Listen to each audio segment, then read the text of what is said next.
Oshkosh bagosh. Let's play hardball.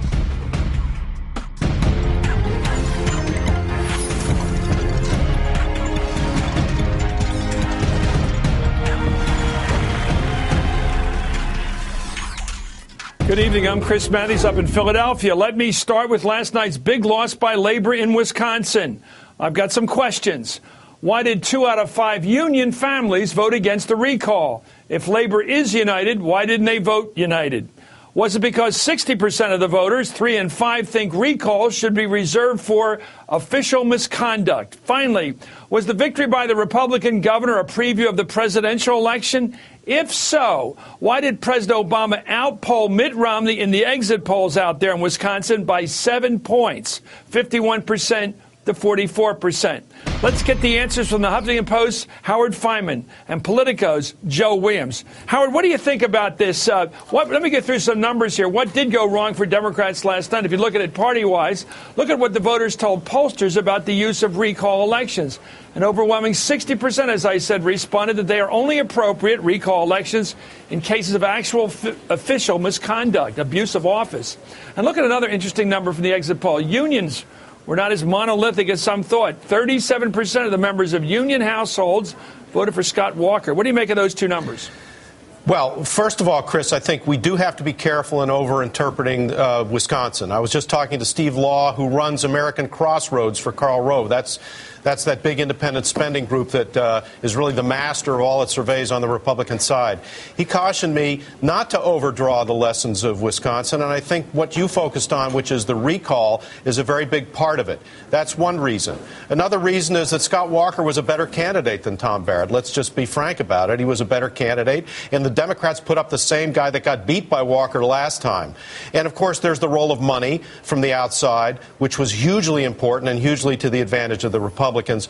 And it played in specific ways in Wisconsin that may not be repeated elsewhere. That's the good news for the Democrats. The bad news for the Democrats is that the Republicans, I think, feel they've found a wedge issue here, Chris, that they can divide the labor movement, or what's left of the labor movement, between public employee unions and non-public employee unions. And if they focus on benefits that public employee unions get, as opposed to focusing on collective bargaining rights, which a majority of the Americans still believe in, that they can force the Democrats to, as Law said to me, to defend the indefensible, which are some of the pensions and benefits that public employees have amassed over recent years.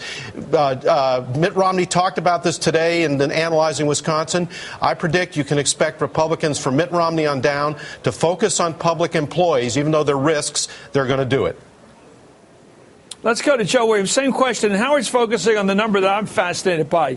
37% of families that have a union member, a member of an organized labor union in their family, voted with Walker, the Republican, in this issue, which was supposed to be a whole campaign about the rights of labor. That's right. Well, and I also think that another factor here is if the election had been held in the early months of 2011, when this issue really started to take fire, when people were occupying the State House, when there were people in the streets, it's almost certain that the outcome probably would have been different. But you had a cooling off period between then and between when the Democrats selected a candidate. All that time, Walker had to make his case to the public, gather independent money, gather outside money, and then mount a very aggressive campaign against Barrett. Conversely, Barrett only had a couple of months to not only secure the nomination, but also raise money. Not a lot of time to do that. The Democrats are feeling that the money advantage was just too big to overcome, that they feel very good about the organized labor movement, but it does show some signs of fraying, as Howard mentioned. Joe, you're dodging my question. Why did union households, almost 2 in 5, vote against what was supposed to be a union vote? Well, I think also because of public sector unions and private sector unions, it's kind of a battle. I mean, we're looking at private sector unions where barely 10% of the working public are members of unions today. And even those unions have different interests than public sector unions, especially when framed politically on the issue of spending and spending of tax money.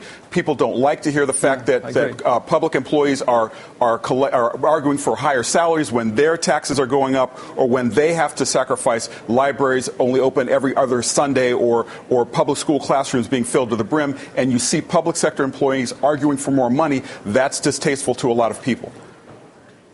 Fascinating. Let's go right. Despite the victory, of course, last night for the Republicans and the recall itself, President Obama still showed a lot of strength in the exit polling. Voters said they supported him 51-44 for Mitt Romney. So he's got a 7-point lead in the exit poll. Howard, that's pretty good news if you believe these exit polls. The problem is I'm not sure how good they are, but I'm skeptical in this environment. Yeah. I am very skeptical about polling this year. I just sense that this is going to be a very tough year to poll in terms of turnout and everything. It's just too hard to figure who's going to vote, how they're going to vote even. No, I agree. And since you brought up the topic of the exit polls, I think there are lots of concerns about them. And why? We want to know why. One reason is, I think in Wisconsin, I was astonished, if you believe the exit polls, in how firmly and strongly people are divided. This information says that most people, like almost 90% of voters in Wisconsin, decided which side they were on this before May, before last month. So maybe when attitudes are as hard as concrete, it's harder to poll them, and it's harder to predict who will actually turn out. If I were President Obama, I'd be relieved about that 51-44 number that you mentioned, Chris. But I would be concerned in a way about another number in there, or at least interested in it, in which 18% of the people who voted for Scott Walker said that they would support President Obama for re-election. So the question is, how does the president reassure those people and make sure he keeps that 18% of Walker supporters so that he can win Wisconsin? And this is exactly what the Republicans are going to try to do. They're going to try to force Barack Obama to defend public employee pensions and benefits, defend public employee unions, which has another benefit for the Republicans. It takes attention away from the fact that it was the Republican Congress and the Republican president that's primarily responsible for the huge increases of the federal debt and deficit before Barack Obama ever came into office. This is a wedge issue of their dreams, and they're going to push it. Well, I think the logic on forcing him to... Well, and I think the logic on forcing him to defend pensions and benefits, I think the way you defend that is by saying that these pensions and these benefits are contributors to the economy. If people have money in their pockets, money that they've earned, by the way, or that the public sectors have agreed to under legitimate bargaining, under legitimate contracts, that puts money in people's pockets. That money creates demand when people go out and spend it, and it stimulates the economy. The problem is that does not fit on a bumper sticker. That's logic that takes a little too much explaining to do. So I think Howard is right in that if the Republicans force the president to defend on that issue, it's going to be very, very difficult. But conversely, if you have him talking about why this is important, why people need to have higher wages, because wages have been stagnant for so long, and public sector employees deliver very good services, cops, firefighters, the top line suggestions that they always talk about, this could be something that people could more easily relate to. Okay, and a lot of things. The other thing to remember is that a lot of these RIFs of reductions in state and local employees over the last couple of years, which is the real reason why we have an unemployment problem, as private sector employment's going up. It's public sector that's been going down. It's because of the terrible economy this president inherited. Well, anyway, Governor Walker had some advice. He won this thing. Here's his advice for Mitt Romney today when he was interviewed by Chuck Todd of NBC. Let's watch. They're hungry for people to say, I don't care about the next election. I care about the next generation. And here's what I'm going to do to fix it. The key for Governor Romney to be competitive enough to win is I think he's got to lay out a clear platform, something similar to what our friend Paul Ryan has done. Then, Howard, here it is, the same old song. People care about the future, not who's responsible for the past. Both Romney, and here he is, Romney's booster, Walker, who won yesterday, saying you got to talk the future, not complain about the past. Yeah, well, you got to talk about how people are going to get jobs. And, of course, one of the ironies here is that the president tried to get another jobs bill through. The Congress refused to do it.